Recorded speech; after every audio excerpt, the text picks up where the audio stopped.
একটি গাধা ভারী একটি লবণের বোঝা পিঠে নিয়ে একটি নদীর পাশ দিয়ে হেঁটে যাচ্ছিল। বোঝাটি এতটাই ভারী ছিল যে তার খুবই কষ্ট হচ্ছিল। হঠাৎ তার পানি পিপাসা লাগলো। নদীর পাড়ে দাঁড়িয়ে পানি খেতে গিয়ে পা পিছলে নদীতে পড়ে গেল, যার কারণে তার পিঠে থাকা বোঝাইকৃত সেই লবণগুলো নদীর পানিতে মিশে বোঝাটি হালকা হয়ে গেল।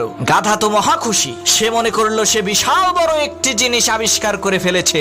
সে ভেবেছিল নদীর পানিতে নামলেই মনে হয় বোঝা হালকা হয়ে যায়। পরের দিন সেই গাধাটি বড় একটি তুলার বোঝা পিঠে নিয়ে ক্লান্ত হয়ে গেল। পথিমধ্যে একটি নদী দেখে সে খুবই খুশি হলো। হোঁচট খাওয়ার ভান করে সে নদীর পানিতে বসে পড়লো। এতে করে সেই গাধার পিঠে থাকা তুলার বোঝাটি নদীর পানিতে ভিজে আরো ভারী হয়ে গেল, যার কারণে সেই গাধাটি আর উঠে দাঁড়াতে পারলো না।